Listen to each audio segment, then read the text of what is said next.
Sorry, glitch in the video. But as I was saying, the bear trap I like quite a bit, and I just placed it with Juggernaut, which is kind of an iffy situation. There are times when Juggernaut is okay, and times it's not. I like bear trap a lot, but the usefulness of Juggernaut is kind of noticeable whenever you're doing situations where you're about to die, or you're in a situation where you know that the other person is a little bit more offensive than you are, and things like that. I went to Lamia Helm on this one for debuff resistance and exhaustion recovery. Exhaustion recovery is absolutely paramount to me in one-on-one situations. I don't want any downtime. Using this Umber chest because of execution health and it most prominently block damage. Sprint speed is completely useless, really. If they run off, that's one thing, but times out of 10, sprint speed is not going to make any difference in any of these fights. Using these arms because of block damage resistance and, of course, stamina regen secondary. I probably would have taken stamina regen over block damage resistance. I don't think I have a set of those arms, and honestly, I just like the idea of being able to hold off a little bit more damage in there. And then this head, because of the fact that cost reduction is not nearly that important as stamina regen, because I'm not going to keep swinging until I'm exhausted. But if I do, I have this to help that out. I get attack and defense helm on this one, or head. I don't know. I think it's a helm, but using attack and defense because of the fact that I want that damage in there, and then secondary to defense, obviously. No feat cooldown reduction, obviously, because every round it resets. Revenge mode defense up there, then gain by defense. That way I can be a little more defensive in elimination and hold my own. Not really anything gained by injury. Mostly going revenge mode attack on this one. Throw distance is secondary because if it absolutely comes down to a situation where I need to be cheap, I can take that opt out because the Valkyrie's throwing and all being a noticeable one. And revenge mode attack primarily, so when I do hit revenge mode, I am going to hopefully be able to tear a new one. But those are the stats I'm using on this character. They are all 78 because it costs roughly 12,000 to do a set of gear to 108. I have 3 sets that I'm using. There's only a couple of major overlaps, which is the arms, the head, and the shield. So, you know, that knocks out, say, 6,000 out of what would potentially be 36,000. And so roughly 30k for me to be able to put all of this to 108. And even though I do have it, that's a lot to just kind of throw at one character to put all the stats at 108. When it's 78, I'm just as capable. So I don't really want to take the time to throw all of that money at that when I don't need to. And so what I'm doing is I'm trying to sort of keep the funding in a place where as I level other characters, I can show them more gear.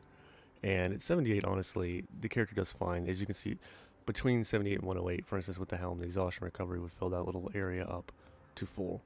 And for that small, like, 10% gain, I don't feel it's worth it. And it also takes away deep revenge mode duration by like 5% or so.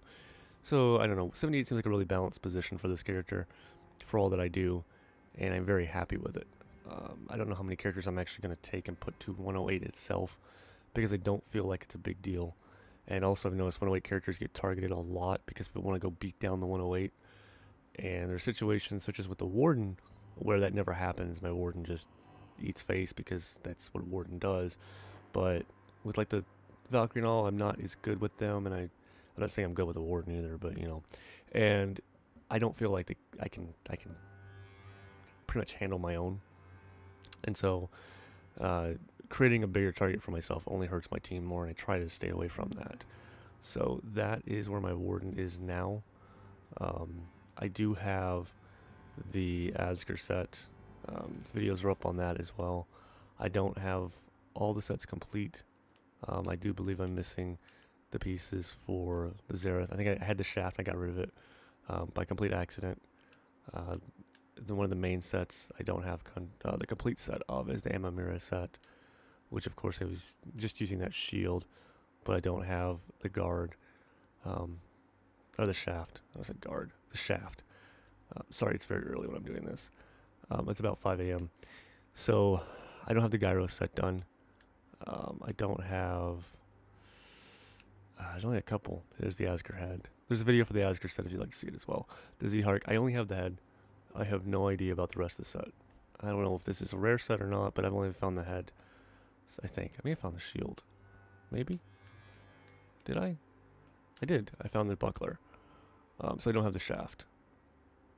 But that's been the hardest set for me to get my hands on, is that one.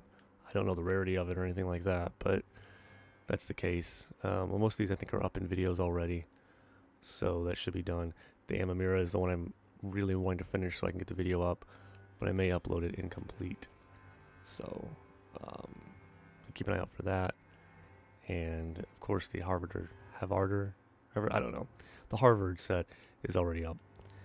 So there is that. There will be footage coming up into a live stream before long, if it isn't already up by the time this gets up, and I will show all of my characters that I've leveled up so far in actual action, me playing them. You can kind of get an idea of where I'm at on a lot of this. It's a little weird because when you jump characters, it's much more difficult to get used to one character and to play that one character. So it's a struggle at times. I'll go ahead and show the different gear look on this character. I really like the Umber helm a lot. And the rare helm, the rare set, is the Spirial, which is what this helmet is. The Casey Jones mask. And this is what my character looks like most of the time. This is generally how I end up running right here. Although I don't really like the hockey mask that much, I definitely prefer the Umber helm a little more. I like that. It looks very Viking, very, you know, original. This one I used with the engraving on it, and then I used this one for a while. I liked it as well. But these are the two primaries here. These are the three heroic helms anyway. There's always three pieces. The Lemi is the lower end one. The Umber is your middle, and then your Spirial is your rare. So I guess you would say this is more like your common, your rare, than your heroic. But anyhow, I'm going to go ahead and end this video before I ramble on any more.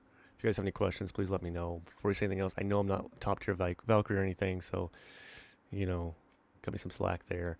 I did get some playtime in the characters, nearly halfway to 4, but that 16 to 21 grind is where it's all at. So it'll take some time to get past it. So I'm going to work on that.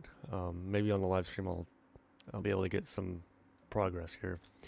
And then start figuring out which character is going to get pushed to 5. If you guys have any advice, or I should say an opinion on who I should put to 5, then that'd be great, because I'm going to start doing videos on the higher end armor when it comes out. And I'm going to show that stuff. So thank you guys so much for checking out the video. As always, I appreciate it. Check the other videos on the channel here, and you'll be able to see all of the Valkyrie stuff, as well as the Warden, Conqueror, Raider, and Kensei. And the next character in line will probably be the Assassin, so you can check on that as well. And I appreciate every view and every comment. Please feel free to interact any way that you can, and I'll be happy to reply and help, or accept any advice. So thank you guys so much, and I will see you in the next video. Gray Fox out.